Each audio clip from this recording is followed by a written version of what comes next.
वंदे मातरम। शिक्षक साथियों और शिक्षा जगत से जुड़े अन्य कर्मचारी साथियों, जैसे कि आपको पता है आगामी 1-2 दिन पहले ही जो भी वरिष्ठ अध्यापक साथी थे उनके व्याख्याता पद पे पोस्टिंग के आदेश जारी हुए हैं, यानी पदस्थापन आदेश जारी हुए हैं। और इसी के साथ जो वाइस प्रिंसिपल पद पे रखे हुए थे वो जो वरिष्ठ साथी है जो प्रिंसिपल पद पे जिनकी पदस्थापन आदेश जारी हुए हैं, कल यानी 14 तारीख और परसों 13 तारीख 2 दिन अवकाश था, विद्यालय बंद थे। तो अधिकांश साथी है वो आज से अपना कार्यग्रहण ऑनलाइन शाला दर्पण पे करेंगे। शाला दर्पण पे कार्यग्रहण करते समय या कार्य मुक्त होते समय किन बातों का आपको विशेष रूप से ध्यान रखना है वो मैं आपको आज बताने का प्रयास करूंगा। हालांकि आप में से अधिकांश साथी वरिष्ठ लोग हैं, सब जानकार है, लेकिन कई बार ऐसी टेक्निकल मिस्टेक हो जाती है कि कई बार काफी समस्या का सामना करना पड़ सकता है।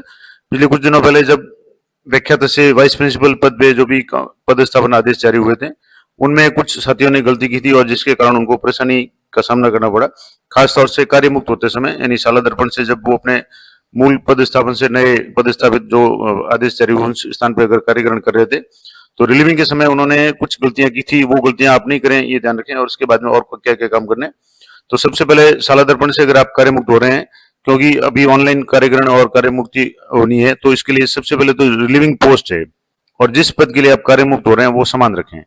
जैसे मान लो व्याख्याता साथी है वो वरिष्ठ अध्यापक थे अभी और व्याख्याता के रूप में चयनित हुए, उनका पद स्थापन हुआ है, तो जब रिलीविंग पोस्ट है वहां भी आपको व्याख्याता पढ़ना है और जिस पोस्ट पे आप जा रहे हैं वो भी आपको व्याख्याता पढ़ना है।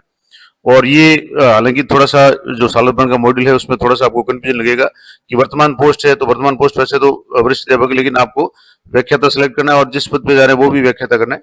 क्योंकि थोड़ा सा उसके बाद में जब आप नेक्स्ट स्टेप पे जाएंगे, जब ओटीपी सबमिट करने से पहले जब ऑर्डर जनरेट होगा, जो ड्राफ्ट एक ऑर्डर जनरेट होगा, उसमें आप जरूर चेक कर लें कि उसमें अगर आप व्याख्याता नहीं लिखेंगे तो आपका जो ज्वाइनिंग ऑर्डर है उसमें आपके वरिष्ठ अध्यापक आ जाएगा, तो आपके आगे जो ज्वाइनिंग है उसमें समस्या आएगी। तो ये जरूर ध्यान रखें जिस पद पे आप प्रमोट हुए हैं उसी पद को आपको दोनों में लिखना है व्याख्याता साथियों को। और जो वाइस प्रिंसिपल से वाइस प्रिंसिपल बने या उनका जो पहले से वाइस प्रिंसिपल ऑफलाइन कार्यग्रहण किया हुआ था और अभी वाइस प्रिंसिपल पे कार्यग्रहण कर रहे हैं, तो उनको भी वाइस प्रिंसिपल, दोनों में वाइस प्रिंसिपल ही बनना है। ये जरूर ध्यान रखें। बहुत छोटी सी बात है लेकिन कई साथियों के प्रॉब्लम हो जाती है। जैसे पिछली बार एक साथी थे जो समसा में कार्यरत थे, आरपी या रिसोर्स पर्सन के रूप में कार्यरत थे, उनके जब ज्वाइनिंग हुई, रिलीविंग हुई, तो उन्होंने एज ए लेक्चरर रिलीव हुए और जब वाइस प्रिंसिपल पे ज्वाइन करना चाहा तो वहाँ वाइस प्रिंसिपल का नाम नहीं आकर के व्याख्याता का नाम आ रहा था। तो इस तरीके से ये टेक्निकल इशू हो गया। और जब इसमें हालांकि एडिट का ऑप्शन है लेकिन कई बार साइट पे ज्यादा लोड होने के कारण एडिट ऑप्शन काम नहीं करता है, तब आपको शाला दर्पण के हेल्पलाइन मॉड्यूल है उसमें जाकर के अपनी कंप्लेंट दर्ज करवानी पड़ेगी, दूसरे दिन उसका समाधान होगा। तो ऐसी टेक्निकल मिस्टेक नहीं हो, तो ये आप जरूर ध्यान रखें। इसके अलावा जो प्रिंसिपल साहब है पहले से ही शाला दर्पण पे वाइस प्रिंसिपल के रूप में कार्यग्रहण कर रहे हैं, उन्हें इसलिए वाइस प्रिंसिपल से प्रिंसिपल के रूप में कार्यमुक्त होना है। तो वो जो भी है आप एक बार अच्छी तरह से देख लें। और खास करके जब जो रिलीविंग ऑर्डर ड्राफ्ट है जब तक आप सबमिट नहीं करेंगे तब तक आप उसको एक बार चेक जरूर करें। कई साथी जल्दबाजी में सीधे ही ओटीपी से या रिलीव हो जाते हैं या जो सबमिट फाइनल सबमिट कर देते हैं। तो आप पहले जो ड्राफ्ट ऑर्डर जनरेट होता है उसको आप अच्छी तरह से देख लें कि आपका जो पद है, जहां आप जा रहे हैं, जिस पद पे जा रहे हैं वो और पदस्थापन स्थान है वो सही शो हो रहा है कि नहीं हो रहा है, सीएल बैलेंस वगैरह ये सारी चीजें देख लें। उसके बाद ही आप कार्यमुक्त हो। और कार्यमुक्त रिपोर्ट को अच्छी तरह से, मैंने पहले कहा, अच्छी तरह से देख ले। और अभी मान लो एक बार आप रिलीव हो गए तो शाला दर्पण पे भी कार्यमुक्ति अपडेट का भी एक ऑप्शन है, काफी चीजें उसमें से सही हो जाती है। लेकिन पिछली बार कुछ टेक्निकल मिस्टेक आई थी कि कार्यमुक्ति जो अपडेट जो ऑप्शन था उसमें पोस्ट का जो पद था या पोस्ट का जो मैटर था वो नॉन एडिटेबल था, तो उसमें ऐसी अगर प्रॉब्लम आती है तब तो आपकी समस्या हो जाएगी। बाकी नॉर्मली ज्यादातर जो भी कार्यमुक्ति आदेश आप अपडेट करेंगे रिपोर्ट, तो उसमें काफी चीजें एडिटेबल है, तो आप उसमें जाकर के एडिट कर सकते हैं। और दूसरा, कार्यमुक्त होने के बाद नवीन पदस्थापन विद्यालय में जब कार्यग्रहण करें तो वहां भी आप ध्यान से करें। और अगर आपने कार्यमुक्ति रिपोर्ट को सही ढंग से देखे बिना कार्यग्रहण कर लिया है और आपको पता चले कि कार्यमुक्ति रिपोर्ट गलत है, तो प्रिंसिपल साहब के कवरिंग लेटर के साथ आपको हेल्प डेस्क पे समस्या को लिखना है और उसका समाधान है कुछ समय के बाद ही हो पाएगा, तुरंत नहीं हो पाता है। तो कोशिश ये करेगी आप थोड़ी सी अगर सावधानी रखेंगे, ध्यान रखेंगे, तो आपकी ये समस्या नहीं आएगी। इसके बाद में आपकी कार्य मुक्ति, पहले कार्य मुक्त हो जाए, फिर वहां नए जो भी आपका पदस्थापन स्थान है वहां कार्यग्रहण कर लें और कार्य ग्रहण और कार्य मुक्ति रिपोर्ट दोनों आप अच्छी तरह से चेक कर लें। जहां भी इसकी कॉपी फॉरवर्ड करनी है जॉइंट डायरेक्टर साहब को या डायरेक्टर साहब को या अपने जो भी सीबीओ कार्यालय को जहां भी करनी है वो आप कर लें। उसके बाद आपको क्या क्या काम करना है, तो आपका जो भी पुराने विद्यालय है जहां से आप कार्यमुक्त हो रहे हैं वहां अपनी सर्विस बुक को अपडेट कराएं, जिसमें कार्यमुक्ति आदेश लिखवाना जरूरी है। इसके अलावा जो भी अवकाश है, मेडिकल है या अन्य कोई अवकाश है जो सर्विस बुक में एंट्री होती है जिसकी पीपीएल वगैरह लिए हुए, तो उसका एंट्री करवा लें और सेवा सत्यापन जरूर करवा लें। और नवीन विद्यालय में सेवा पुस्तिका में भी आपको कार्यग्रहण लिखवाना है। कार्यग्रहण आदेश है उसकी शाला दर्पण का आदेश का हवाला देते हुए, डायरेक्टर महोदय का आदेश का हवाला देते हुए आपको उसमें ज्वाइनिंग का आदेश है वो भी लिखवाना है। वेतन नियमितीकरण करवाना यानी सेवा सत्यापन वगैरह ये भी करना है। अब इसके बाद में अगर मान लो आप कर्मचारी है या व्याख्याता है तो, और अगर आप संस्था प्रधान यानी प्रिंसिपल है तो क्या क्या बात आपको ध्यान रखनी है कि पे मैनेजर पे, एफएमएस पे और एसआईपीएफ पे अपनी जो भी आईडी है वो ट्रांसफर करवानी है। अब पे मैनेजर पे आईडी ट्रांसफर सामान्य रूप से सीधे हो जाती है। अब रेडियो लॉगिन से जाकर के जहां भी आपका पदस्थापन हुआ है वहां के रेडियो कोड भरेंगे, आईडी ट्रांसफर हो जाएगी। लेकिन एफएमएस पे थोड़ी सी समस्या है, कई बार तो हो जाती है लेकिन कुछ टेक्निकल प्रॉब्लम हो जाती है, तो उसमें भी ऑप्शन दिया हुआ है, आप वहां से रिलीव हो जाते हैं। एसआईपीएफ में आपके दो तरह के ऑप्शन है, या तो आप जो अपनी आईडी है वो पुल कर सकते हैं या जहां भी आपकी आईडी पड़ी है वहां से आप ट्रांसफर करवा सकते हैं। दोनों ऑप्शन है, वहां से आप ये कर सकते हैं।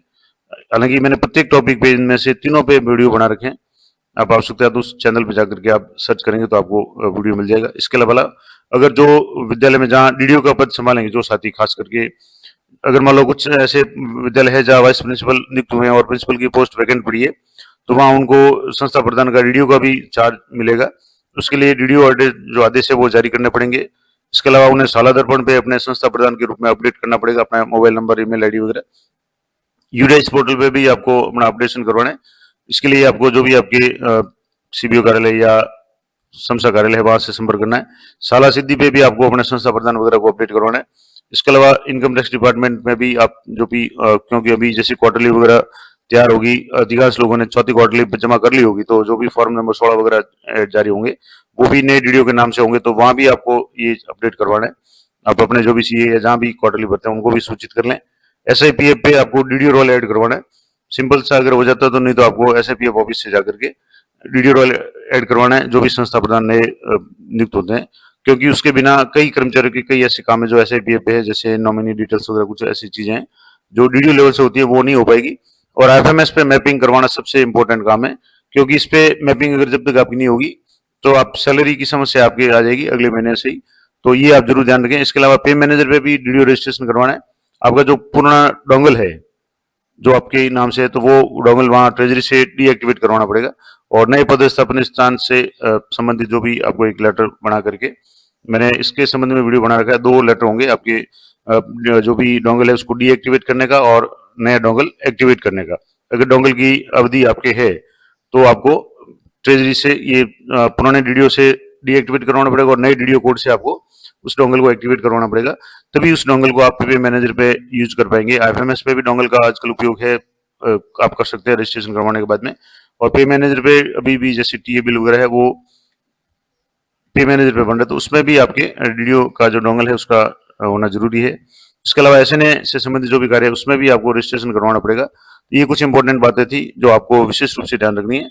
और सबसे इंपॉर्टेंट बात जो ज्यादातर लोगों की समस्या पिछली बार आई थी और अब भी आ सकती है कि आप रिलीविंग के समय बहुत सावधानी से आप रिलीविंग कार्य मुक्ति करें, क्योंकि अगर आपकी कार्य मुक्ति गलती हो गई तो आप कार्यग्रहण नहीं कर पाएंगे और फिर आपका 1-2 दिन का डिले हो जाएगा। तो कार्य मुक्त होते समय व्याख्याता साथी दोनों में जिस पद के लिए रिलीव हो रहे हैं और जिस पद पे आप जा रहे हैं दोनों में आपको व्याख्याता बनना है। अगर आपको डाउट लग रहा है उसकी लैंग्वेज से तो आप अगले स्टेप में जाकर के उसको सबमिट करने से पहले चेक जरूर करें, और वहां आपको पता चल जाएगा कि अगर आप व्याख्याता भर रहे हैं तो क्या आ रहा है, वरिष्ठ अध्यापक भर रहे हैं तो क्या आ रहा है। तो दोनों में आपको ये व्याख्याता बनना है, ये जरूर ध्यान रखें। तो ये कुछ सिंपल सी जानकारी थी, आशा करता हूँ आपके लिए उपयोगी रहेगी। जानकारी अच्छी उपयोगी लगी तो वीडियो को लाइक करें, चैनल को सब्सक्राइब कर लें ताकि जब भी कोई नया वीडियो अपलोड हो उसका नोटिफिकेशन आपको तुरंत मिल जाए। तो मिलते हैं नेक्स्ट वीडियो में, तब तक जय हिंद, जय भारत।